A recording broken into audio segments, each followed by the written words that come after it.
अलिंगे राजकिशोर टुडू सानताड़ी सावता आरी चैनल पाटा खन सेना को मानत गोड़ और कटी को लासाने मांग ओका जिलिंग डारे तीन बोगा बाखेन ले तहन ओनारे कुकली को दोहलिया ये जंग बाहम बोहल किया भांडाने मुनु चेक खातिर आर मिटन कुकली ताहे कना दोसर कुकली ओड़ा रे जोबरा आर बांग दुरीप मा मेना तमा भांडाने मुनु चेक कर होय बाप धोन आर बांग बोया अड़ी चोरो कुकली कान गया जोतो हर गे ना तो बड़ा लगती कान ताबोना तबे अलिंग पाटा खन जा किछु हालिंग पढ़ाया नोआगे जे सरिया नोआ दो आलोपे भाबित ताबोना आपे नोआ नेल काते तुला जो कहे ताबोन पे ओका बुगिया आर बांग ओका बड़ी तबे नितो ओका दोसर कुकली ताहे कना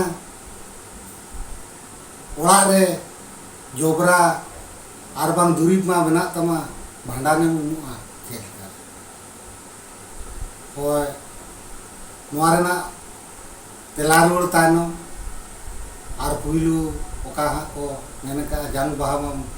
बोहल किया भांडाने मुनुआ चेक खातिर ओना हो नोआ रे हा तेला तबे नोडे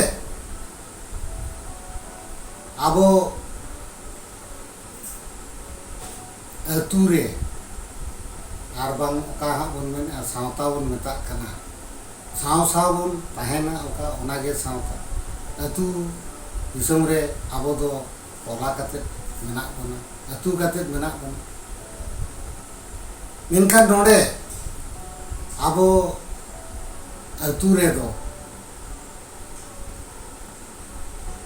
बाहर लेकाते बन बारिया लेकाते औषधिया बन ताहेन कना और ओना कमी औरी चाबा भूत आबो दो हाँ आबो बंगा बुरु बांग गानोग कान ताबोन पुइलू दो हुयु कना मिटन घारंज रे गिद्रे जनाम लेन खान आर बांग छूत हुई लेन खान उन जुखा दो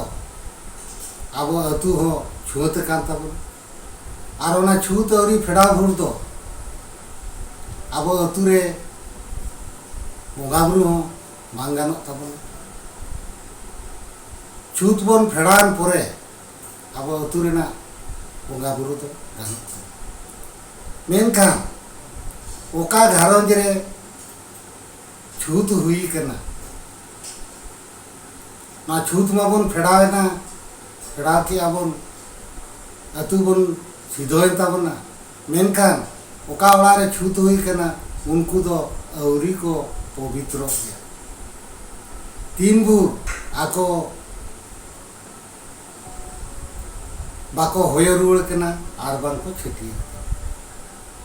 ओना माड़ांग रे दो आको ओड़ा रे बंगा बुरु बांग गानोगो आर बांग आयो को हो सिंदूर बाको व्यवहार दाड़े ओनागे ना छूत रे दो अतु छूत फेड़ा लेखान अतु दो पवित्र ताबोना और घारंज रे दो तीन भूर छूत मा को फेड़ावेना तीन भूर आबो होय रुड़ आर बांग छेटियर बाको कमी का उन भूर तो आको दो बाको पवित्र अना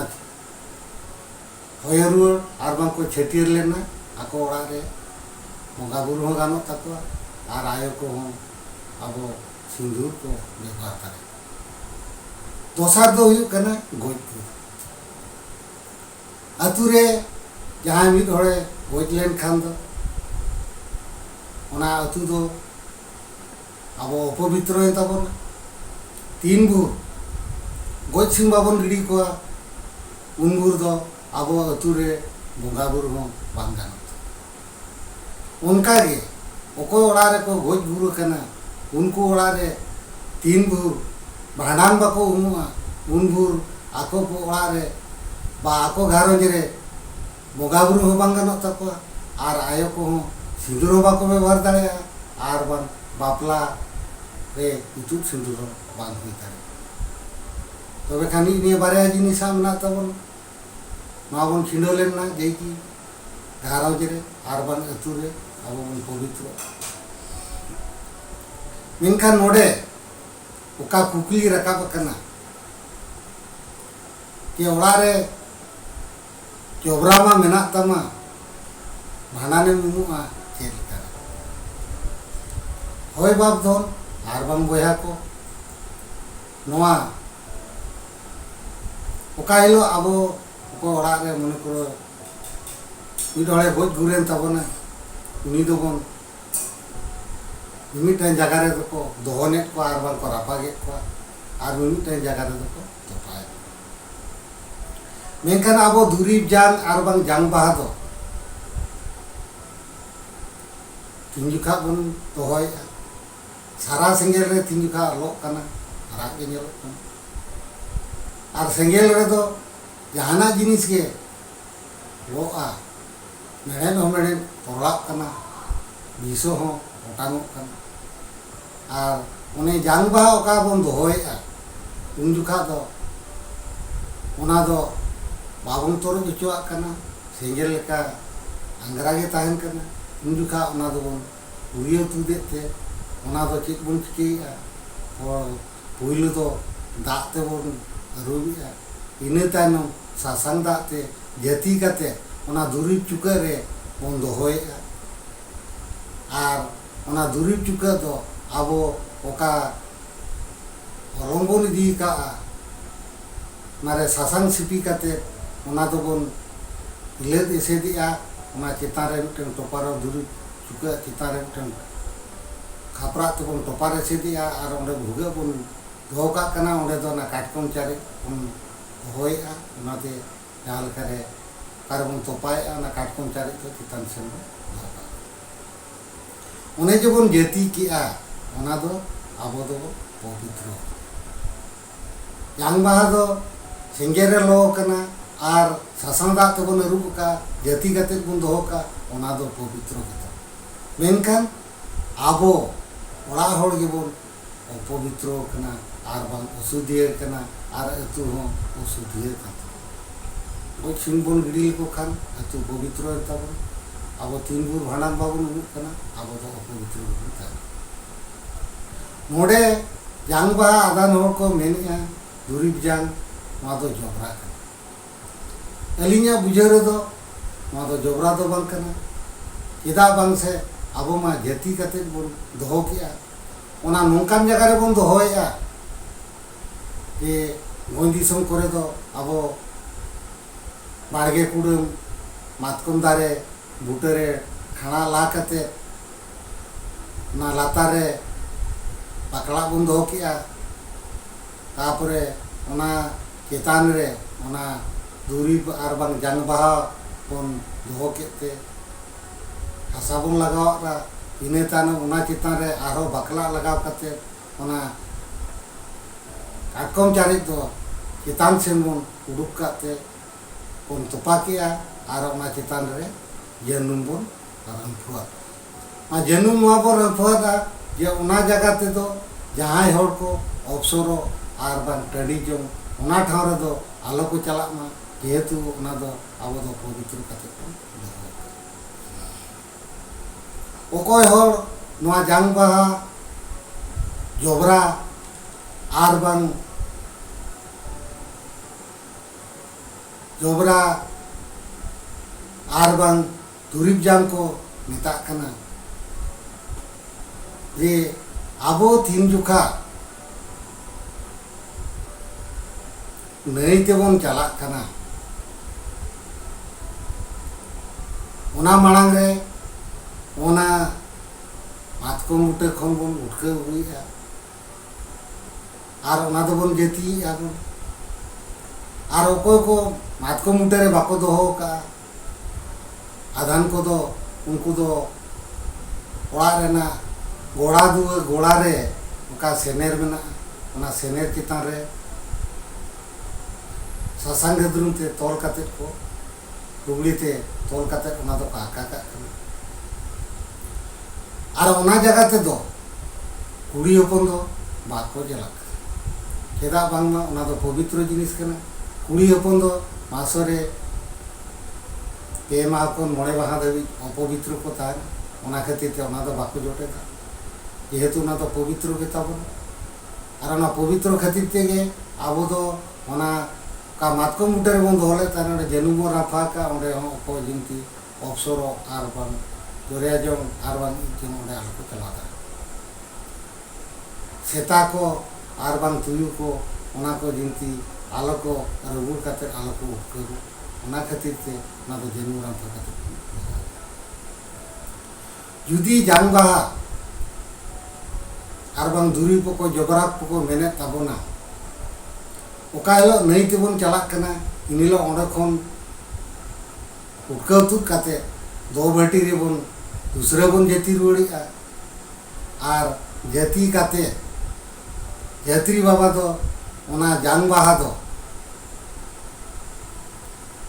ओना जांग बाहा लुगड़ी ओका ओना रे तोल काते सेना होड़ खान दो आज खन बयसो होड़ खान दो ओना दो हटो रे आरा और आज जा बयस खन कम उमेर खान दो ओना दो डांडा रे तोल जों का जुदी अपवित्र गया अलिया मेन कथा दो जुदी अपवित्र गया तबे खान चेदा हटो रे दो किन आरा जों कना आर बांग डांडा रे की तोल आर मिटन कथा हुई कना जुदी अपवित्र गया ओना मा गोहड़ काते इदी किया होत क्यों जाना जबरा जिनिस तो अब तो गोहड़ काते बन दिया मेनखान चेदा हटो रे बन आरा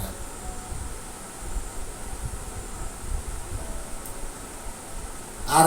जात्री बाबा तीन जुका नई ते चला कना उन जुका मिटन अगुनदार बन साबे कना अगुन बाबा बन साबे कना इने ताना मिटन मुठिया बाबा बन साबे अगुन बाबा तो अयुर बन आर मुठिया बाबा तो ओको जात्री बाबा सामान को ये पिटेरी को लुगड़ी को ओका को दान लगी तो को एम का ओना गो का तीन जुका जात्री बाबा अवसर चला आर बांग टंडी जोंगे चला उन जुका दो उनी मुठिया बाबा एम हटो है आर उनी मुठिया बाबा दो ओना जे ओका जांग बाहा हटो रे आराले तने जात्री बाबा आर बांगे डांडा रे तोल ले तहने उनी मुठिया बाबा दो ओना दो आज हम उनका के फोटो रे आरावा आर बांखान डांडा रे तोला ओत रे दो बाय दो जेहेतु ओना दो पवित्र जुदी अपवित्र बन भावितिया तबे खान दो जात्री बाबा दो ओना हरो का दो हटो रे आराव काते आर बांग डांडा रे तोल काते उनी मा टंडी जो चलाव दाड़े चेदा मुठिया बाबा दो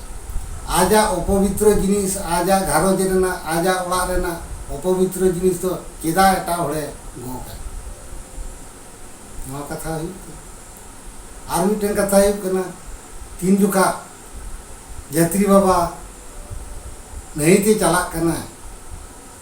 उन जुका दो जांगा रे जूता दो बाको हरोगा नवा दो अडिगान जगह रे नेल अगू का आर नीत को मना गया अकोय को बाको मनाया उनको तो जूते को हरोगे और अकोय दो नवा जांग बाहा पवित्र मंत्र को मनाया उनको तो तीसरे जूते तो बाको हरो आर जुदी जांग बाहा अपवित्र पे लई तबना आर बांग जबरा बन लई तबना तबे खान अब नई घाट पे चलाव कान तबना आर बांग अतु करे हो नई ते को चला कान तबना इने गान हर चो सेरेनाते तुंदा टामाकानते एने जाते को चलाक ना जबरा जिनिस तो खातिर ते अब चेदा बन एनेजा चेदा बन सेरेना चेदा बन ओरंगा चेदा बन ओनागे अलिया मतो ते दो जांग बाहा दो जबरा दो बन कना जांग बाहा दो पवित्र जिनिस ओना तेगे अब दो सेरेनी अब हालाम आर बांग रुदुल बाबा को रुसिका को ताहे लेनखान उनको ती जुका नहीं तेबन इदी को उन जुका दो अडी रस्के तेबन इदी को अब जुदी बन जबरा कान खान दो आबो माबन गोहड़ इदी किया जबरा दो आबो दो गोहड़ गिडी का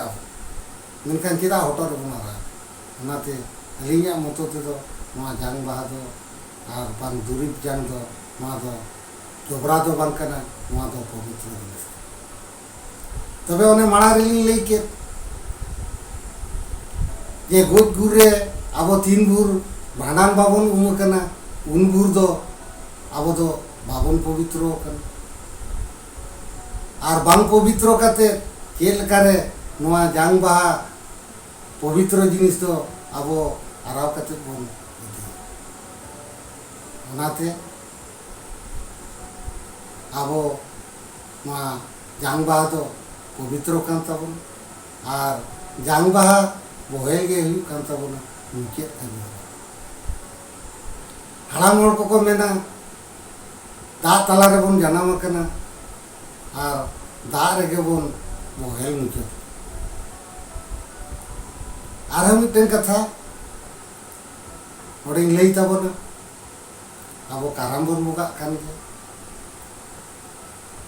काराम तिनका बन बुगा कना बोंगा चाबा परे आबो ओना रेना